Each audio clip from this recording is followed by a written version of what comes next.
Welcome to Royal News Updates. Hello, royal folks. It's good to see you all here again. This is your regular dose of royal news and analysis. Before we move on to any further details, I would really love to thank you all for your enormous love and support. And in case you haven't subscribed yet, what are you waiting for, guys? Hit that subscribe button now. Also, please don't forget to press the bell icon.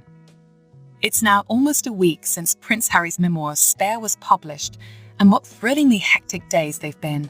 Hard to pick a highlight. Amusing as it was to find Lady Colin Campbell finally break her silence, reporting her review on the books. According to Lady C, I think the sound of the ex-son hacked down Wooten, railing fatulently in the Daily Mail at Harry's description of him as a sad little man, just edged it for me. Meanwhile, in the US, Harry went on The Late Show with Stephen Colbert, where he performed a skit with some trumpets and Tom Hanks and spoke of his frost-knit todger. It has to be said, however, that none of this coverage, balmy and excessively fixated, is even half so unlikely as Spare itself, a book that must rank as one of the most bizarre I've ever read. Yes, it is, at moments, very sad. There's ongoing shame in it. But for a title written explicitly in the cause of securing sympathy and understanding for its so-called author, boy, does it misfire. It's not only that Harry is so petulant, a man who thinks nothing, even now, of complaining about the bedroom he was allotted for his summer holes in Granny's castle. With every page, his California makeover grows less convincing. Such things are made all the more jarring by the yawning gap between the way Harry speaks and the way his ghost, Jara Mooringer, writes. In the Revelation Stakes, Mooringer has done his job. When Harry thanks him in his acknowledgements for having spoken with such deep conviction about the beauty of memoir, you can only wonder what manner of mesmerism he deployed. But in the prose stakes, Mooringer just can't help himself. I suppose he wishes he were Ben Lerner, or some other hip young literary American gunslinger, rather than having to channel a raging Sloane who must look up the word compare in a dictionary when his brother asks him to be one at his wedding, and his epigraph from Faulkner, "The past is never dead."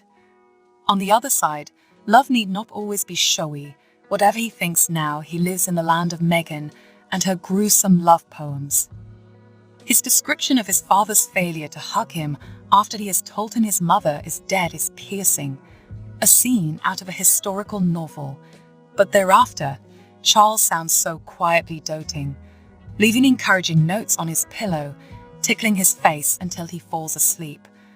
Gratitude is not something with which Harry seems to be much acquainted, and perhaps this is why his Aunt Margaret once gave him a bureau for Christmas, and his stepmother, Camilla, once suggested a little job in Bermuda might be nice.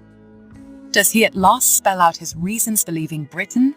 Not really, but nothing concrete emerges unless you think a misreported row over a bridesmaid's dress is a reason to flee a country. Was it down to Meghan men? Who knows?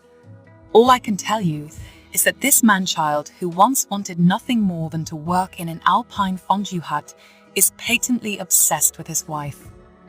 How impressive she is, talking of women's rights and something called eat, pray, love, packing only jeans, shorts and a yoga mat for Botswana. He will give up anything, even a California house with a pond full of koi, though to do so he would prefer not to have to spend even some of his inheritance from his mother. So here we are. Penguin Random House has helped him out, and we can only hope he's happy with his end of the deal, a pact more Faustian by far than anything his father or brother have ever signed. So what do you think about this news, guys? Have you read the book?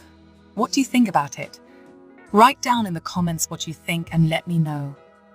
Until then, guess we'll just have to wait and see if things turns out to be something after all. Also, if you never want to miss any of my sizzling royal updates like this, subscribe and press the bell icon. As simple as that. Thank you so much.